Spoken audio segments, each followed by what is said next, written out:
Scène numéro 1. Action! Bonjour à tous et bienvenue dans cette vidéo tant attendue.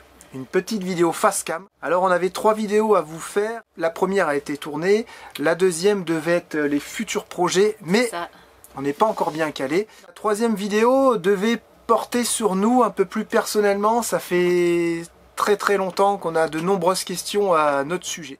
Et comme on l'a expliqué dans une vidéo, ça nous dérange pas du tout d'en parler, de vous parler un petit peu plus de nous personnellement. Ceux que ça n'intéresse pas, n'hésitez pas à couper de suite la vidéo, parce qu'on va être face cam ensemble pendant une petite demi-heure, voire un petit 40 minutes. Vous allez en apprendre dans cette vidéo un peu plus sur Charlotte, un peu plus sur moi. Normalement, tout ça devait se retrouver dans un livre, parce que vous allez comprendre que dans cette vidéo, on a un parcours qui est très différent.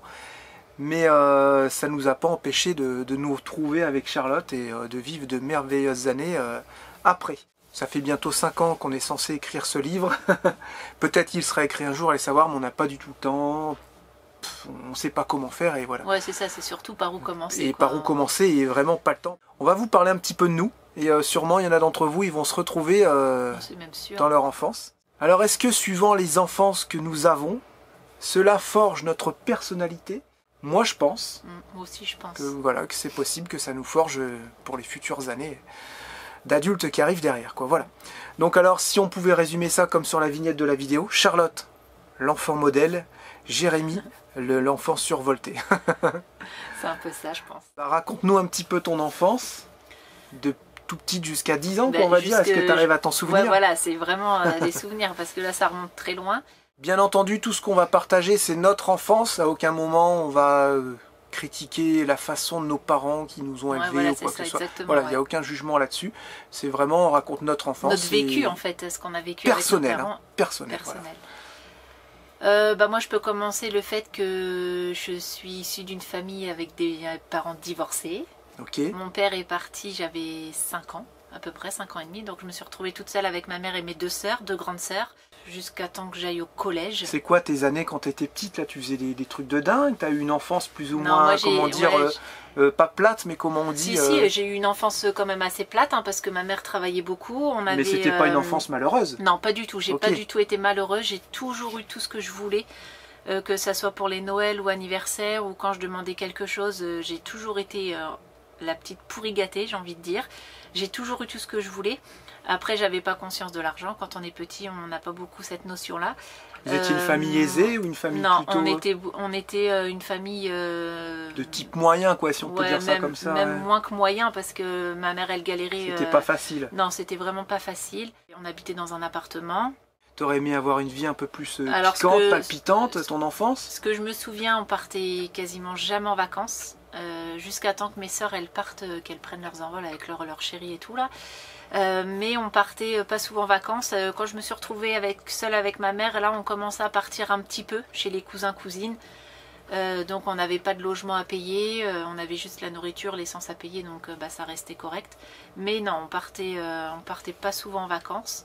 Et puis 9 ans, je crois que j'avais 9 ou 10 ans, il m'a appelé un jour, je pars en Guadeloupe, est-ce que tu veux venir? Et c'est le seul grand voyage que j'ai fait. Tu étais en Guadeloupe à 9 ans? C'est le seul grand voyage que j'ai eu. Voilà, quand j'avais cet âge-là. Non, c'était pas rien. Mon père était marié avec une Guadeloupéenne, donc il y allait souvent, très souvent, plusieurs années. Logique, il aurait été marié avec une Belge, je pense que c'est ça. C'était en Belgique. Mon enfance, elle était un peu... elle n'a pas été très mouvementée, mais ouais, je m'en plains pas du mouvementé, tout. Quoi. Je m'en plains pas du tout, mais je pense que c'est ça qui m'a mis aussi mon petit caractère un peu timide, un peu réservé, on va dire, un peu... tu sais, où je prends pas trop d'initiative, tout ça, je pense. Là, je pense que Jérém, moi, ça a duré genre 2 minutes, mon enfance. Jérém, je pense qu'on va... le livre, il aurait parlé que de Jérém. C'est vrai que c'est pour ça qu'on voulait faire cette vidéo. C'est 2 enfances complètement différentes. Charlotte, elle a été heureuse, moi aussi j'étais heureux. Mais il y a eu des moments durs, hein, comme toute famille. On va vous expliquer. Mais c'est vrai que là, pour le coup, je vais prendre encore une fois, on va dire Jérémy, tu parles que toi, ouais, mais j'en ai beaucoup plus à raconter. Jérémy, il a beaucoup, parce que sa vie a été, que Charlotte. Enfance a été beaucoup plus mouvementée que moi, en fait. Moi, par les sorties avec les copains, J'ai jamais fait de conneries. La petite enfance modèle, ouais c'est ça, elle a jamais fait de conneries. J'ai jamais fait de conneries, j'avais pas le droit d'avoir un scooter, j'avais pas le droit de partir trop loin de la maison. Ça je parle dans les années entre 10 et 15 ans, hein, on va dire. C'était un peu casanier tu trouves? Ouais, c'était casanier. Je pense que ma mère, comme j'étais un peu seule avec elle, je pense qu'elle avait beaucoup de peur. Et puis elle voulait pas laisser son petit bébé partir. T'aurais aimé avoir un peu plus de liberté à l'époque là? Ouais, je pense que j'aurais, avec le recul, ouais. T'aurais aimé avoir une mobilette? Ouais. Pourquoi pas? T'en voulais une en plus, non? Tu voulais pas un scooter ou quoi? Ouais, mais parce que tout le monde a un scooter à cette époque-là. C'est clair, c'est trop la classe. Et puis nous, clairement, on n'avait pas les moyens d'acheter un scooter. Après, il fallait payer l'assurance, l'essence et tout. On n'avait clairement pas les moyens non plus. Mais ouais, ça m'aurait botté d'avoir tout ça. Tu faisais quoi pour passer le temps? Tu jouais aux jeux vidéo? Il y a une période, j'ai eu une énorme grosse période où je m'enfermais chez moi et que je jouais, j'avais la GameCube. Tu jouais à quoi? J'avais la télé et mon PC, Mario, ça c'était Mario, c'est le best. Hein. Et c'est ça, c'est jeux vidéo et puis les copains, j'avais des fois l'autorisation d'aller dormir chez ma copine, mais c'était pas souvent. Et après en 4e, 3e, j'ai fait sport-études, je faisais du basket en plus de l'école. Et j'aimais beaucoup ça. T'as fait quoi comme études? Moi après je suis partie au lycée, j'ai fait un BEP vente. Donc pour être dans la vente, hein, normal, ouais. C'est pas pour être plombier. Donc, hein, j'étais bonne dans certaines matières, mais les matières où j'étais les plus mauvaises, là ça me plombait ma moyenne. Genre l'histoire géo. Elle n'était pas histoire géo? Non, pas du tout. Pas du tout histoire géo. T'as déménagé souvent? T'as fait beaucoup de collèges ou? Non, j'ai fait toute ma maternelle, primaire, je l'ai faite au même endroit.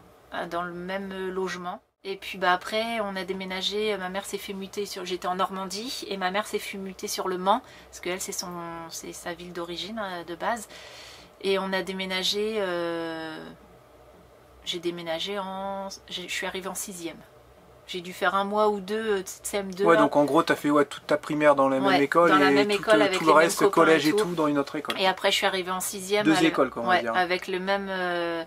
Je suis arrivée en 6e, donc là je connaissais vraiment personne jusqu'à ma 3e. Et puis après au lycée, je suis retournée avec les mêmes potes que j'avais au collège en fait, puisque c'était dans la même ville. Et là, t'avais des bonnes notes tout ça ou c'était Non, au collège, non, j'étais... Tu faisais quoi? Tu draguais les mecs? T'étais comment, une fille réservée? Non, c'est eux qui me draguaient. C'est vrai? Ouais, moi j'étais timide.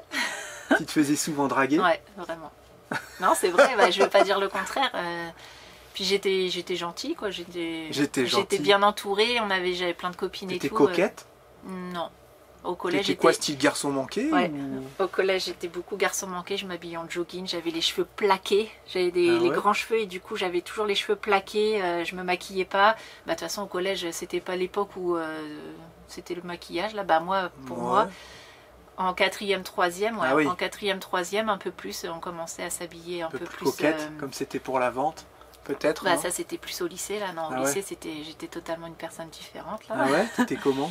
Je m'habillais bien, c'était pour la vente comme tu disais, donc fallait qu'on s'habille bien, fallait qu'on soit, je m'habillais un peu plus, je me maquillais, j'étais un peu plus femme, non pas sexy mais j'étais un peu plus femme. Mais ouais, tout ce qui est 6e, 5e, 4e, j'étais vraiment un garçon manqué. T'aimais plus traîner avec des filles ou avec des gars? Des gars. Ah ouais? Avec les filles, j'avais beaucoup de copines mais j'avais aussi beaucoup de copains.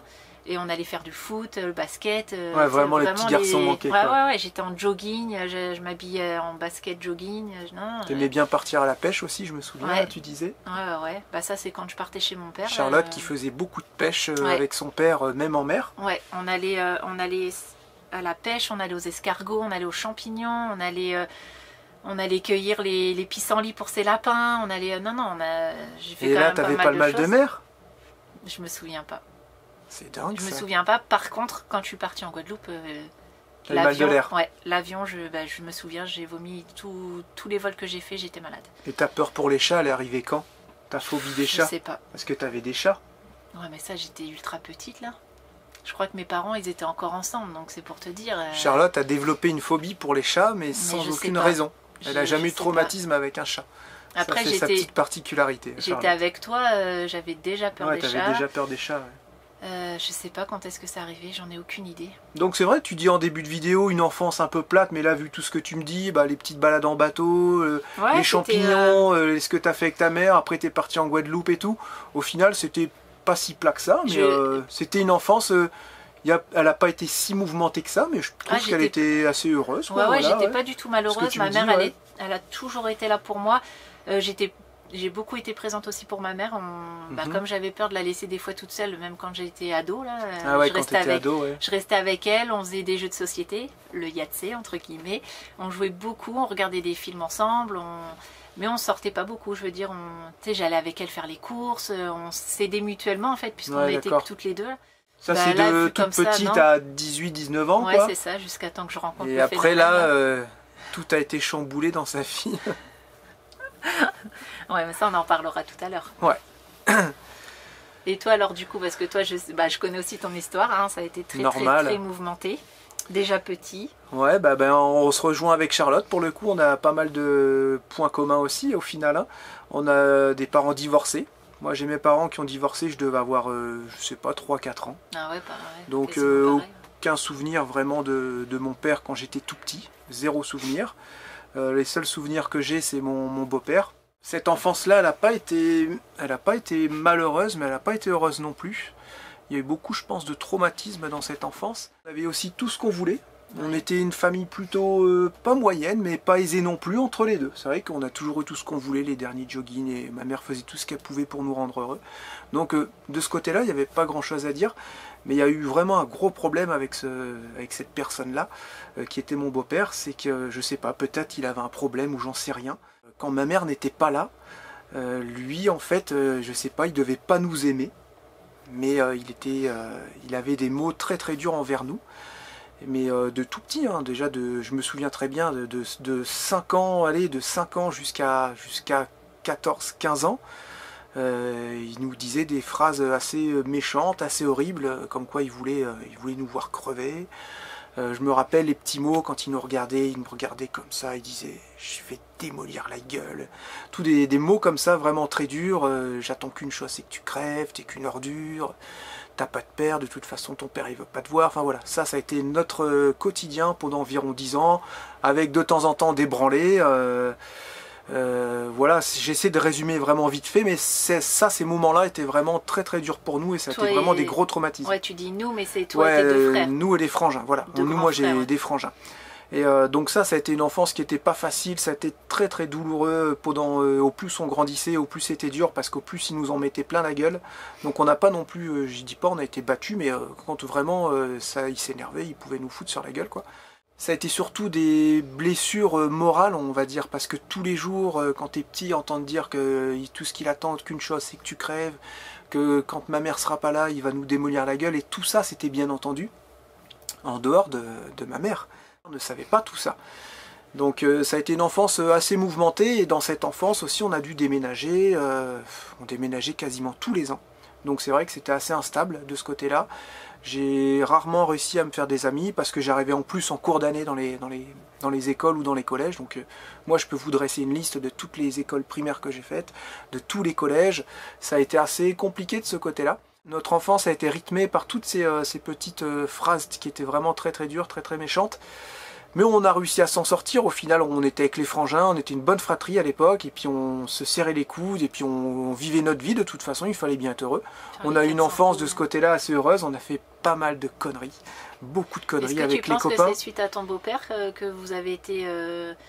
que vous faisiez justement plein de conneries comme ça? Nous à l'époque, c'était pas des conneries ce qu'on faisait, on était des explorateurs en fait. Hein. Je me souviens qu'on lui piquait du matériel dans la cave, on lui piquait des cordes, tout ça, on piquait les lampes des parents, des caméscopes pour aller visiter les égouts. Tout ça c'était dans le nord, à Valenciennes, Denain, dans cette période-là. Et on a eu vraiment une enfance très heureuse, je dirais un peu d'explorateur. C'est juste que le soir quand on rentrait, on pouvait se prendre sur la gueule, ou alors surtout se prendre vous savez, on s'est pris des trempes à l'époque, c'était vraiment des trempes, hein.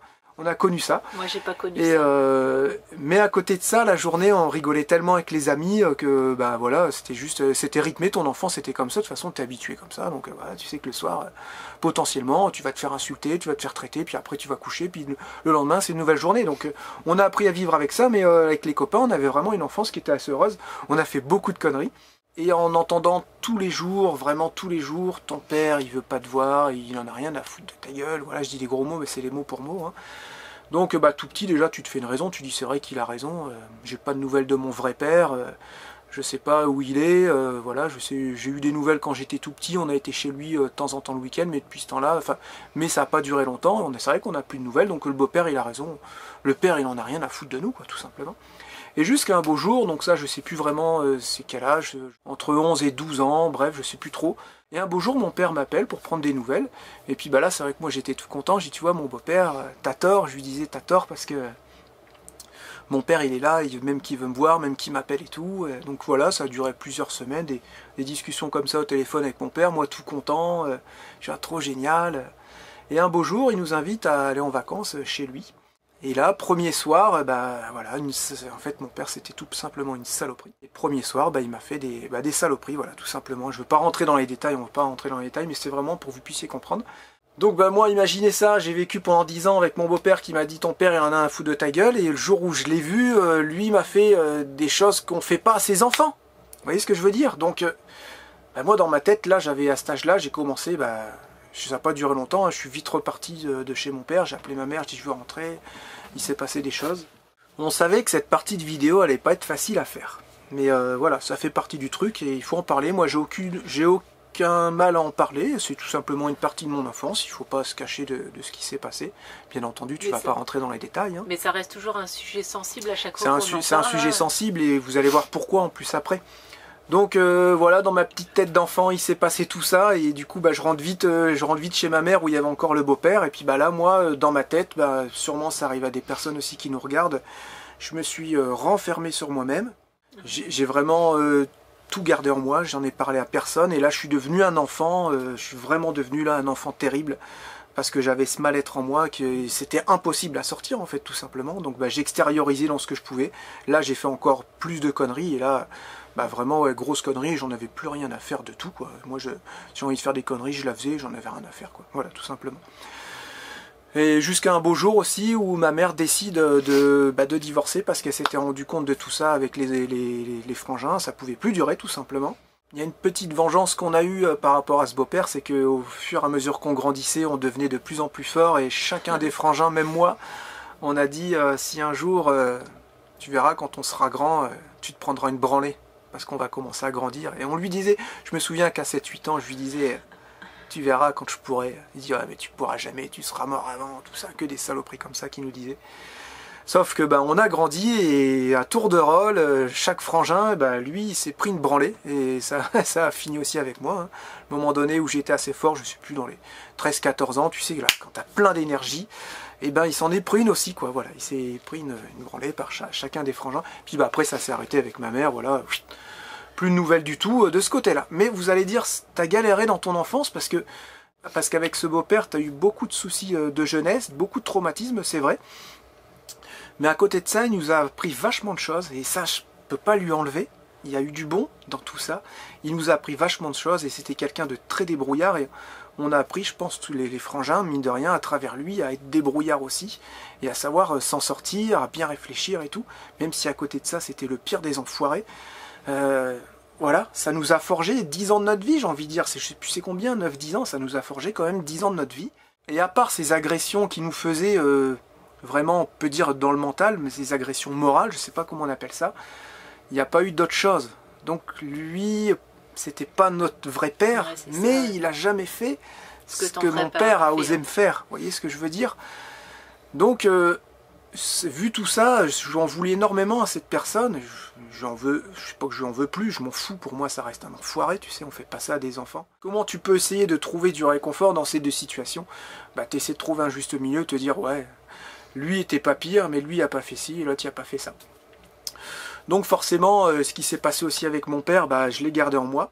Et puis j'ai réussi à vivre avec ça, donc ça n'a pas été facile tous les jours, surtout aussi avec ma mère qui ne le savait pas. Donc Jérémy, ça a toujours été, ouais, Jérémy il est sauvage, Jérémy c'est l'enfant terrible, Jérémy est toujours en train de faire des conneries, Jérémy travaille pas bien à l'école, Jérémy. Mais c'est vrai que les gens ne savaient pas pourquoi, et dès que j'ai pu, dès que j'ai eu l'âge allez, 17 ans, bah, je suis rapidement tombé, entre guillemets, parce que je travaillais déjà. J'ai travaillé très tôt, à 15 ans et demi, j'avais mon premier patron, et à 16 ans et demi, j'avais déjà mes premières payes, mes premières fiches de paye. Je voulais vraiment être autonome, je voulais plus être à l'école, je voulais bosser, je voulais m'aérer la tête, et dès que j'ai pu, j'ai commencé à boire un petit peu, j'ai commencé à me droguer. Puis bah, ça a été très vite des drogues vraiment très dures, hein, donc tout ce qu'on peut rencontrer en boîte à l'époque dans le Nord, et surtout quand on est en Belgique. Ouais. Donc ça a duré une petite année. Et puis bah, j'ai toujours gardé ce mal-être en moi, et je savais qu'à un moment donné ça allait exploser. Mais j'ai gardé encore en moi tout ça, et bah, la drogue me permettait d'oublier tout simplement. Quand on faisait des soirées, des week-ends en boîte en Belgique, et bah, le fait de prendre tout ça, bah, désolé, mais ça te permet d'oublier. Moi, ça me permettait d'oublier mes petits problèmes, et c'est vrai que j'étais bien le week-end, et puis ça recommençait la semaine, et puis tu as toujours ces petites choses-là qui te font des blocages dans la vie, et qui te font pas avancer comme tu devrais avancer. Mais dans tout ça, j'ai réussi quand même à avancer, et j'ai plus ou moins réussi à me débrouiller tout seul, jusqu'au jour où j'ai dit, c'est bon, je veux partir de là. Je veux partir du Nord, entre guillemets, parce que bah, je commençais vraiment à mal finir, hein. La drogue, ça peut pas durer des années, surtout les drogues dures. Donc j'ai décidé de partir tout simplement. Et puis bah, c'est là que je suis arrivé dans le Maine-et-Loire. Et j'ai très vite retravaillé, parce que j'avais 17 ans, donc c'était pas évident. Travaux des champs, tout ça, jusqu'à temps d'avoir mes 18 ans, ouais, pour voilà, pouvoir avoir ma voiture et commencer à être autonome. Et puis bah, j'ai très vite été autonome aussi, et j'ai eu ma première petite maison, et puis bah, là j'ai commencé à travailler à droite à gauche, toujours encore avec ces choses-là que j'avais en moi. Tout le monde le savait, mais on continuait plus ou moins à faire les faux culs, parce qu'on voyait encore bah, mon vrai père, quoi. On a quand même continué à le voir. Et Jérémy, il a toujours gardé ça en lui, et personne ne le savait du coup. Donc voilà, on est resté comme ça, mais je savais au fond de moi. Et personne ne voulait le croire non plus, parce que quand bah, c'est pas évident de croire le petit branleur de Jérémy, quoi, tu vois. C'est ça, c'est croire ce petit branleur de Jérémy, mais aussi dire, ah bon, cette personne, non mais quand même Jérémy, c'est quand même grave ce que tu es en train de dire, ceci, cela. Et puis bah, c'est le fait que tu t'y attends pas de toi, mais de la personne qui t'a fait ça aussi. Puisque tout le monde la connaissait, cette personne. Tu vois ce que je veux dire? Et on voyait pas cette personne faire ça. Et au final... oui, parce que toi tu l'as connue, hein, c'est vrai, Charlotte l'a connue. Oui. Souvent quand je résume mon enfance, on en parle avec des personnes régulièrement, on t'en parle avec des gens. Toi c'était comment ton enfance? Tu sais, des fois tu parles, c'est normal, on se raconte nos conneries, tout ça. Et moi quand je raconte mon enfance, en général, j'ai vraiment deux parties. J'ai la première partie avec cette personne-là, qui a duré 10 ans. Et une autre partie avec une autre personne qui est tout simplement pour moi à l'heure d'aujourd'hui mon géniteur, hein, rien de plus. Cette partie qui a duré 10 ans, qui a été assez dure, m'a beaucoup moins marqué et beaucoup moins gêné dans ma vie future que cette petite partie qui est juste un éclair, parce que ce qui s'est passé, ça n'a pas duré longtemps. C'est l'histoire d'une nuit où il y a eu quelque chose, tu vois ce que je veux dire? Enfin, c'est vraiment assez... et ça m'a perturbé des années et des années plus tard. Bah, facilement 10 ans, voilà. J'ai vécu 10 ans de ma vie qui n'étaient pas faciles quand j'étais tout petit, qui m'ont vraiment rien empêché par la suite, parce qu'une fois qu'on n'a plus vu cette personne, tout était fini. C'était juste des vieux souvenirs à raconter au pire avec les frangins. Et l'autre partie qui m'a bouffé facilement 10 à 12 ans de ma vie future. Pourtant ça n'était qu'un laps de temps. J'étais la personne qui avait tendance à exploser au quart de tour, j'étais hyperactif, quand ça n'allait pas j'étais impulsif, je pouvais tout casser. Enfin, vraiment l'enfant survolté, il n'y a pas d'autre mot, j'étais vraiment survolté. Voilà pour résumer mon enfance. Donc je sais, il y en a qui vont se dire c'est très personnel ce que tu dis Jérémy, mais à travers notre enfance et à travers ce qu'on est en train de vous dire, il y a des gens qui vont se retrouver. Il faut en parler parce que quand ça t'arrive, tu n'es ni plus ni moins qu'une victime. Et voilà, il faut savoir que tu es souvent seul, mais il ne faut pas s'en cacher. Voilà. Les personnes qui doivent se sentir mal, c'est les personnes qui l'ont fait. Et le fait de parler de ça librement, je sais, attention, c'est pas évident du tout si vous avez vécu ça, je suis très bien conscient. J'en suis tout à fait conscient que c'est pas facile à expliquer tout ça et à dire à d'autres personnes, mais ça devrait pas être à nous en tant que victimes d'avoir ce mal-être. Ça devrait être à la personne qui commet ces actes-là d'être pas bien et d'être rejeté de tout le monde, voilà. Et c'est vrai que bah, ça, tu mets des années, et moi ça m'a pris 12 ans à me mettre ça dans la tête.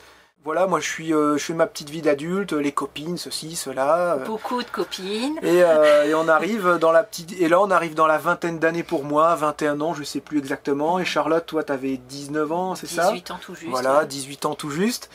Et on se rencontre sur Mythique. C'est voilà. ça. Et là, l'enfant survolté rencontre entre guillemets la petite fille modèle Charlotte. ans. Qui avait 18 ans et qui demandait encore à sa maman l'autorisation pour sortir. Ouais. La première petite rencontre s'est faite au Mans, je m'en souviens très bien. Je me suis garé avec ma voiture et là j'ai vu Charlotte arriver sur le trottoir. Je me souviens, elle avait un grand 3/4, un grand manteau, là, 3/4. Super bien habillée. Je l'ai vue arriver, j'ai dit, cette femme-là, qu'est-ce qu'elle est belle. Et j'ai dit, ça sera la mère de mes enfants. On a été boire un chocolat. Que je lui ai payé voilà, d'ailleurs. que Charlotte m'a payé. Voilà, on discutait et je la mangeais des yeux, tu sais. Oh. Je la regardais, je me disais, oh là là, elle est mince, elle est comme j'aime et tous les femmes physiquement. Elle aime bien rigoler. Je sais pas, je suis voilà. Là, ça a été Charlotte et j'ai su tout de suite, j'en sais rien, que ça allait être la mère de mes enfants. Voilà.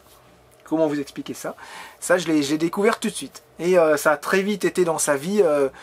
Tu vas dire à ta mère maintenant que t'as un petit chéri, t'as 18 ans et t'arrêtes de lui demander pour sortir, quoi. Bah, faut que je demande à ma mère. Moi, j'ai dit, oh, wow, Je peux aller au cinéma. Non, non, non. Là, t'as 18 ans, plusieurs mois. Moi, j'en ai 21 à un moment donné. On est grandes personnes, là. Il est venu me chambouler dans ma Ah, petite il va vie falloir de- que tu sortes et tout. Hein. Donc, voilà, on a vécu comme ça nos belles premières années où on était un petit peu jeunes, un peu foufou, on faisait de la moto, on a eu notre premier petit popo, où on a fait nos petites vacances à droite à gauche. Bah ouais. Et- Faut dire que quand on s'est rencontrés, c'était un mois de décembre, au mois de février, j'habitais chez toi. Voilà, c'est ça, ça a été très rapide. Et on est obligé de vous expliquer cette petite partie qui se touche un peu avec ce qu'on a raconté dans la vidéo d'avant. Et là, il y a eu le moment, et si on avait un enfant, quoi. Moi, je voulais me marier, toi, tu voulais un enfant. Voilà, c'est ça, on voulait chacun avoir un enfant, mais Charlotte voulait plus se marier, où j'ai dit on se marie avant d'avoir un enfant, enfin bref. Et là, tout a ressurgi en moi, parce que j'avais toujours dit, Charlotte était au courant, je me suis jamais caché en fait de tout ça avec mes petites amies, tout ça, j'aurais souvent expliqué les traumatismes qu'on avait eu, on s'est raconté nos enfances normales, tu caches Raconte rien ta quoi. vie, ouais. Ouais, tu racontes un peu ta vie pour en savoir un peu plus sur l'un et sur l'autre. Et là, tout est ressurgi parce que j'avais dit à Charlotte, tu sais, le jour où tu tombes enceinte, il y a une affaire qui va éclater, tu le sais. Et j'avais dit ça déjà à tout le monde. Je vous promets que mon père biologique ne verra jamais mes enfants. Vous voyez ce que je veux dire? Ça, c'était en moi ancré depuis longtemps. Donc, on voyait le truc arriver de plus en plus. Et puis, Charlotte est tombée enceinte. Le ventre qui commence à grossir. Et la chose qui commence à te monter aussi, à dire à un moment donné, il va falloir qu'on y passe. Et puis, ça s'est fait un beau jour où j'ai tout simplement appelé le père biologique, là. Et puis, avec ma mère à côté. Et je lui ai dit, bah, tu peux tout avouer maintenant, sans bien sûr, il ne savait pas que j'avais du monde qui écoutait à côté. J'ai dit, tu peux avouer maintenant tout simplement ce que tu as fait, parce que tu m'as pourri ma jeunesse avec ce que tu m'as fait, et j'aimerais bien maintenant pouvoir démarrer dans la vie en ayant moins ce côté-là, tu sais, tranquille, quoi, tu vois. Régler cette affaire-là. Donc, bah, il a nié pendant quelques minutes. À un moment donné, il a dit oui, je regrette ce que j'ai fait. Il a avoué ceci, cela. Moi, dans ma tête, c'était clair et net. Hein. T'avoues pas, tu t'excuses pas. De toute façon, pour moi, c'était plus mon père depuis longtemps. Je voulais que les autres l'entendent, en fait. Donc, bah, ça a été entendu. Et là, bah, ça a été le choc pour tout le monde. Oh putain, Jérémy, il avait raison. Tout ce qu'il nous a dit, c'était vrai. Et j'en veux à personne de ne pas m'avoir cru ou quoi que ce soit. Il n'y a vraiment aucun problème là-dessus. Je ne suis pas du tout en plus rancunier, sauf pour ça, les choses que le père a fait. Moi, ça passera jamais. Et ben voilà, j'ai dit maintenant, tu n'es plus mon père, je veux plus jamais que tu nous vois, je veux plus jamais que tu vois nos enfants ou quoi que ce soit. Sache que je vais faire tout ce qu'il faut pour que tu sois puni pour ce que tu as fait. Et là, ça a été le début d'une bataille, entre guillemets. J'ai tout simplement porté plainte et il y a eu des, comment on dit, vous savez, quand ça s'est passé 10 ans en arrière ou quoi. Il n'y a pas eu prescription parce que c'était, je crois que c'est 10 à 15 ans, hein, c'est ça. Voilà, il faut savoir que pour des abus sexuels, attouchements sexuels, et ben, je crois que c'est 15 ans ou 20 ans, tu peux vraiment remonter en arrière, surtout si c'est de la famille qui l'a fait, un truc comme ça. Donc, je crois que maintenant ça a changé. Voilà, ouais. ça a même changé, donc on a porté plainte et on a vraiment été au bout de la procédure pour qu'il soit puni. C'était quelque chose qui m'a permis pas de me sentir mieux, mais de me dire la boucle est bouclée. On peut vraiment passer à autre chose. Même si au final, tu as l'impression que la justice est toujours de leur côté plutôt que du côté des victimes. Mais bon, ça, c'est un peu partout. On va pas. T'as pu repartir avec l'esprit voilà. tranquille. Reparti sur de bonnes bases, mais vous allez voir qu'avec ce qui m'est arrivé dans ma jeunesse, je pensais pas que j'allais avoir des blocages avec mes propres enfants. Donc ça a duré plusieurs années. Ouais, plusieurs années. Donc le premier enfant, ça a été Théo. Ensuite, il y a eu Lucie. Donc moi, j'étais tout simplement incapable de... t'as jamais pour l'instant, de prendre les bains, changer. de faire les couches, de les voir tout nus. J'ai eu beaucoup de mal. De leur tenir la ouais, main. ça c'était plus tard. Ouais. Donc ça a duré vraiment les 2-3 petites années de leur enfance. À Théo, Lucie, heureusement, j'espère, ils s'en souviennent pas. Que je les regardais, j'étais là, je m'occupais d'eux, je donnais à manger, je rigolais avec eux, tout ça. Mais il y a des choses que j'étais tout simplement incapable de faire. Et Charlotte m'a beaucoup aidé. M'a beaucoup aidé là-dessus, à dire oui, mais toi, pareil, pourquoi tu as les blocages, faut qu'on arrive à s'en sortir, tu peux pas avoir des blocages chez tes propres enfants. Et un beau jour, il y a eu un déclic, mais ça arrivait bien plus tard, où je me suis dit, merde, j'ai rien fait, moi. Pourquoi ça serait une saloperie de personne qui va me bloquer dans ma vie avec mes propres enfants, alors que mes enfants, je les aime, je veux pas avoir de blocage avec eux, et j'ai rien fait. Tu vois, je suis pas une sale personne. Donc, j'ai eu ce déclic, j'ai dit merde, tu sais quoi, tu m'as pourri 10 ans de ma vie, tu vas pas me pourrir encore des années de ma vie avec mes enfants. Et là, ça a été un déclic. Et grâce à Charlotte aussi, on a beaucoup travaillé là-dessus, tous les deux. On a réussi à s'en sortir, et comme elle disait Charlotte, même quand les enfants ont commencé à grandir, à 3-4 ans, tu es dans une galerie marchande, tu as ton enfant qui te prend la main. Je me sentais mal à l'aise, et je regardais les gens, tu sais, j'étais comme ça, au début, je regardais les gens. De faire quelque chose de mal. Ouais. Je disais, ah, mince, tu sais... on va me prendre pour un pervers, quoi. Mais non, Charlotte, elle me disait, mais c'est tes enfants, merde, et tout. Et voilà, donc on a, à force de travail, on a réussi, voilà, j'ai réussi à faire des câlins à mes enfants, j'ai réussi à les prendre dans mes bras, à les tenir par la main. Maintenant, tout ça, j'ai envie de dire, c'est réglé. Quoique, j'ai toujours une appréhension avec les gars, je sais pas pourquoi, même que ce soit des enfants d'autres personnes, hein. J'ai des grosses appréhensions avec les enfants, surtout quand c'est des gars. Et Théo, à l'heure d'aujourd'hui, faut le dire, hein, vous allez me dire c'est pas bien ce que tu dis, mais je suis peut-être incapable de lui faire un bisou, tu vois. Alors Théo, on se fait des câlins, il le sait Théo, les enfants sont tous au courant de nos histoires, surtout les deux grands, et Théo il sait très bien les traumatismes que j'ai vécus et que j'ai des blocages, et je lui dis écoute, c'est pas parce que je te fais pas des bisous je t'aime pas, mais ça voilà, il n'y a pas de souci, on se fait des petits câlins comme ça à la québécoise pour se dire au revoir le soir ou quoi, mais voilà, il n'y aura pas des bisous, j'en faisais quand il était petit, mais dès qu'il est passé en mode adolescent, ça me rappelle trop mon enfance, et voilà, c'est pas possible. Mais on a trouvé des compromis, des justes milieux, et je pense pas que lui, ça va le gêner dans sa vie future avec ses enfants. Voilà. Vous voyez comment tout ça, ouais, mais ils arrivent aussi, ça peut te pourrir une vie au final. Ils arrivent aussi à faire la part des choses, parce que nous, ils sont au courant de tous les enfants. Et ils arrivent à faire la part des choses, et ils se rendent compte de tout ça, quoi. Voilà, les enfants, c'est un peu différent. Donc, au-delà, moi, de ces traumatismes, parce que j'ai beaucoup parlé de ces traumatismes, comme je vous disais, ma première partie, ça a été vraiment une vie d'aventurier avec beaucoup de copains, beaucoup d'amis, même si on changeait régulièrement. En fait, on déménageait souvent au même endroit pendant ces 10 ans-là. Donc, on retrouvait souvent les amis. C'était vraiment, il y a eu beaucoup de moments heureux, et puis même dans l'autre partie, quand j'étais un pré-ado et ado, on a fait beaucoup de conneries, les mobylettes, les trucs. Ça a été aussi de chouettes années, j'étais un peu plus autonome, et là, j'avais plus trop de problèmes, à part mes problèmes intérieurs. Et j'ai vraiment vécu de bonnes choses. J'ai les années roller, les années scooter, enfin toutes les années vélo, quand tu faisais des kilomètres et des kilomètres en vélo. Filles. Ouais, voilà, il y a eu beaucoup de belles choses aussi, mais j'ai jamais trop réussi à me faire beaucoup d'amis ou des amis vraiment soudés, parce que on déménageait régulièrement. Ça m'a aussi gêné beaucoup dans mon enfance, c'était que on était tout le temps en train de déménager. Et puis à un moment donné, moi je décrochais à l'école. Tout simplement, moi je travaillais plus parce que j'en avais marre, c'était jamais les mêmes profs, les mêmes programmes, j'arrivais vraiment mal à m'adapter, donc moi je me rapprochais souvent de ceux qui faisaient des conneries, parce que c'était plus simple que de te rapprocher de ceux qui travaillaient bien à l'école. Est-ce que ça a forgé nos caractères? J'en sais rien, peut-être plus ou moins, possible. Ouais, je sais pas. Après moi, du coup, c'est vrai que vu mon enfance, je suis quelqu'un aussi de réservé, puis qui garde beaucoup de choses en soi. Mais au final... Du mal à dire les choses, Charlotte. J'ai beaucoup de mal à dire ce que je pense. Et elle les dit, et c'est même pas les dit, elle éclate un jour, elle les dit pas du tout. Ouais, moi, ça, c'est dommage. Ouais, j'ai toujours été comme ça. Et c'est vrai que quand on parle de nos projets ou quoi, je suis un peu en retrait. Je suis toujours partante pour tout. Ça, on l'a dit déjà plusieurs fois. Ouais. Mais je reste toujours en retrait.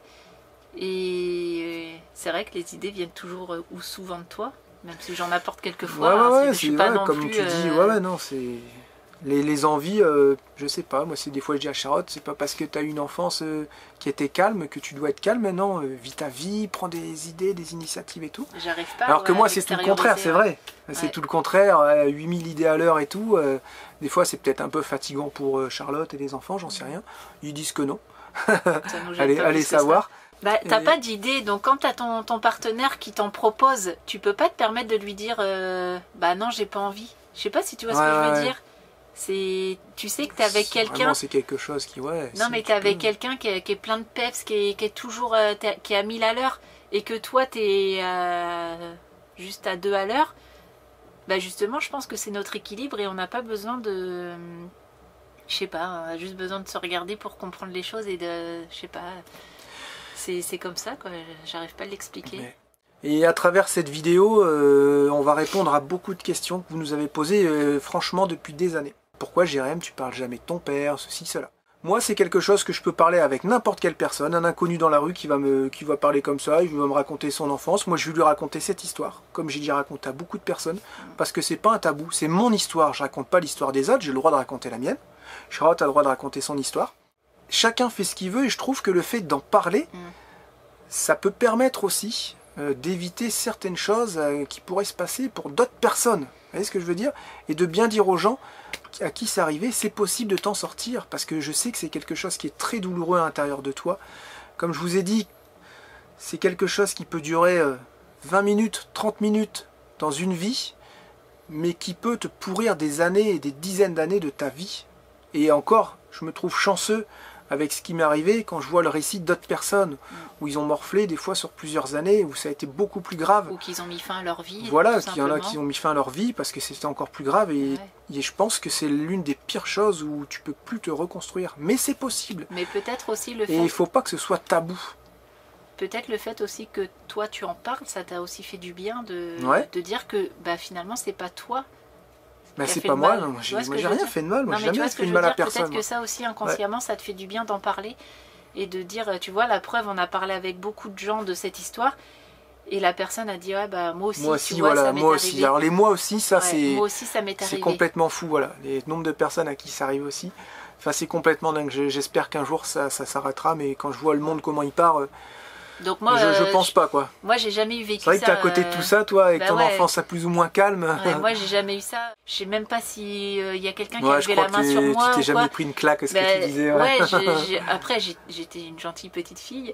La petite fille modèle. Donc j'étais, bah voilà, à l'adolescence par contre je répondais beaucoup à ma mère. Voilà, mais je me suis jamais pris de baffe ou je me suis jamais pris de fessée ou de quoi que ce soit. En tout cas j'ai pas le souvenir de tout ça quoi. Moi il m'est jamais rien arrivé de tout ça. Voilà, vraiment aucune gêne à raconter notre histoire. C'est bien pris ou c'est mal pris, on s'en fiche, mais on sait qu'on a répondu à énormément de personnes. Et cette histoire privée, c'est vrai, c'est nos histoires qui sont privées, mais on n'est pas rentré non plus dans les détails, bien entendu. Donc... De toute façon, qu'on fasse partie d'une émission de télé ou qu'on raconte ça sur notre chaîne, ou sur un livre... j'ai envie de dire, ça revient pareil, on vous a parlé un peu à cœur ouvert là. Ouais, tellement de personnes qui voulaient connaître notre histoire d'avant, donc comme je vous ai dit, ça dérange vraiment pas d'en parler quoi. Et attention de ces histoires, à aucun moment, pour ma part, je pourrais dire j'en veux à ma mère, tu vois ce que je veux dire. Ma mère, elle a toujours été là pour nous, que ce soit de tout petit jusqu'à maintenant. Et voilà, c'est vrai qu'on pourrait se dire ah ouais mais ton enfance et tout, c'était pas si facile que ça, mais tu peux pas reprocher ça entre guillemets à tes parents, à part quand on te fait vraiment quelque chose de mal. Ma mère ne m'a jamais fait de mal. Et tu te rends compte aussi quand tu deviens parent que tout ça c'est pas facile. Ouais, c'est pas facile à gérer en tant que parent. C'est vraiment pas facile à gérer en tant que parent. On a tous des histoires différentes, des histoires personnelles différentes. Il faut réussir à mixer avec tout ça quand tu es parent. Et ben, quand tu deviens parent, tu comprends aussi que ce que ta mère elle a vécu avant, c'était peut-être pas facile. Il y a des gens, moi, à qui j'en veux profondément et à qui je pardonnerai jamais, vous avez compris. Hein. Et il y a d'autres personnes qui étaient là et puis qui ont toujours été là pour te soutenir, pour t'aider. Et puis bah, tu te rends compte que c'était pas facile de faire avec tout ça. Donc moi, de mon côté, à aucun moment j'en ai voulu à ma maman ou quoi que ce soit. Je sais qu'elle a toujours été là pour moi, quoi. Et petit message à maman, je sais que tout n'a pas été facile. Mais tu as géré vraiment comme il fallait, du mieux que tu pouvais. Et je t'aime. Oh. Après, on peut dire aussi que nos parents, ils ont aussi eu leur enfance aussi. Ouais. Que ça soit ta mère ou ma mère ou n'importe quel autre adulte. Ouais. Donc ça a pu être aussi difficile dans leurs enfances à eux. Et des choses aussi qui... C'est vrai qu'on a tendance que quand on est adulte, à refaire ce que... à reproduire ce que nos parents ont fait. Mais parfois on a envie de tout changer et c'est parfois pas évident. Donc peut-être que ta mère ou ma mère ou d'autres adultes, hein, ils ont eu aussi des enfances difficiles et ça n'a pas été facile. Ouais, non mais c'est sûr. C'est vrai, c'est en partie grâce à nos mamans Si qu'on en est là aujourd'hui, parce qu'en fait, elles nous ont jamais quittés. C'est ça. Et Voilà. encore aujourd'hui. Et nous ont jamais fait de mal, moi et Charlotte. C'est ça. Donc voilà, une maman, hein. Il y a des mamans qui font du mal, mais en tout cas, de notre côté, c'est un point commun. Elles ont toujours été là pour nous et elles nous ont jamais fait de mal. Elles nous ont toujours aimés et elles nous aimeront toujours jusqu'au dernier jour. Même si parfois elles sont pas toujours d'accord avec nos choix. Des fois, elles sont chiantes aussi, hein. Non, elles sont pas chiantes, mais elles sont parfois pas d'accord. Pour nous, en tout cas, elles sont pas forcément d'accord avec nos choix, mais elles sont toujours là pour nous soutenir, que ce soit ta mère ou ma mère. Elles sont toujours là pour nous soutenir et nous aider dans notre vie de parents. On va me dire aussi, est-ce que tu t'es fait aider? Parce que ça, j'ai souvent la question. Non, je me suis fait vraiment aider par personne. Hein. Moi, la seule chose à qui j'ai parlé de ça, c'est quand on a été aux gendarmes porter plainte. Ensuite, j'avais même pas d'avocat parce que j'ai dit je veux pas d'avocat. Moi, je vais y aller tout seul devant le tribunal, au tribunal devant le juge. J'ai pas besoin d'être représenté. J'ai pas besoin d'être représenté. Et peut-être pour ça aussi, ça a pris des années entre guillemets à guérir, même si c'est jamais guéri. Parce qu'il y a eu des années et des années de cauchemars aussi. Souvent quand ça t'arrive, tu t'en rêves la nuit, tu fais des cauchemars, tu te réveilles, tu as des blocages aussi avec les filles, tout ça. Donc ouais, c'est quelque chose qui aurait peut-être pu être guéri. Ça a bien changé. Hein. Ouais, c'est quelque chose qui aurait pu être guéri peut-être plus vite avec des personnes. Mais moi je voulais pas et j'ai réussi à m'en sortir tout seul. Et ça a été beaucoup des déclics et beaucoup des phrases que j'ai entendues. Une fois j'avais vu une assistante sociale qui m'avait dit « T'as rien fait Jérémy ?» Putain, ouais, c'est vrai, j'ai rien fait en fait. Donc voilà, ces petites choses-là nous ont permis d'avancer et on en est là maintenant aujourd'hui. Et on peut dire que ces traumatismes sont définitivement derrière nous. Est-ce qu'il y aurait un message à faire passer à travers cette vidéo, un petit message avec nos petites enfances? Moi, je pense qu'il faut vivre sa vie, faire ce qu'on a envie de faire, sans pour autant faire n'importe quoi. Et voilà, tout simplement. Faire ce qui nous rend heureux dans la vie, peu importe le support. L'important c'est vraiment d'être heureux et de réussir à guérir nos traumatismes si on en a, bien entendu, parce que ça peut pourrir une vie et si vraiment on n'a rien fait de mal, pourquoi doit-on se laisser pourrir la vie? Je vous pose la question. Comment finir tout ça? Voilà, c'est pas évident. C'est la fin bientôt de cette vidéo, vous aurez la 3e partie avec nos futurs projets. Quand ils sont pas faciles, ils sont pas faciles à mettre en place. Vraiment pas et facile. Vous allez comprendre pourquoi justement. Mais niveau organisation, avec ce qui nous est arrivé dernièrement, les US, tout ça, c'est vraiment pas évident. Les US, le passeport, on ne sait pas s'il va être allongé, beaucoup de petites choses, la résidence, ça fait 3 choses, et là, mettre tout et réussir de tout mixer pour trouver les bonnes solutions sans y laisser trop de plumes, c'est pas facile. Il y a ça, mais aussi les enfants, tu sais, l'âge des enfants et tout ça. On n'a pas encore les solutions et ça sera bientôt ça. On les a pas encore. Mais ça va se trouver. Les questions sont là, mais pas encore les réponses. On avance tout doucement. On avance tout doucement, ouais. On avance tout doucement, voilà. Écoutez, on espère que cette petite vidéo vous aura plu. Je pense qu'elle va vraiment vous plaire et peut-être vous allez être déçus de Jérémy, ce qu'il a eu dans son enfance ou quoi que ce soit. Mais dites-vous que chaque chose qui nous arrive peut nous rendre plus forts et c'était pas du tout pour se plaindre ou quoi que ce soit. C'est mon enfance, c'est l'enfance de Charlotte et on l'a raconté comme elle s'est déroulée. Voilà, tout simplement. Exactement. Mais il faut... je pense vraiment que ça peut aussi devenir une force. Voilà. On n'a pas besoin de ça quand même, mais si ça t'est arrivé, tu t'en sers comme une force. Du coup. Vraiment pas, ouais. T'essaies de t'en sortir et de prendre ça comme une force. Voilà. Eh bien écoutez, on se donne rendez-vous mardi pour un nouveau vlog. Il n'y aura rien à voir avec tout ça, hein, bien entendu. On va chercher nos amis marseillais sur Montréal. Et puis c'est reparti un petit peu le voyage entre guillemets. Et on vous souhaite à tous un excellent dimanche. On espère que ça va pas trop vous retourner. Non. Parce que ça peut retourner hein, des fois. Prenez soin de vous. Voilà, prenez soin de vous et à mardi pour un nouveau vlog. Allez, on vous embrasse bien fort. Prenez soin de vous. À mardi. Ciao, bye bye. Salut les bandits.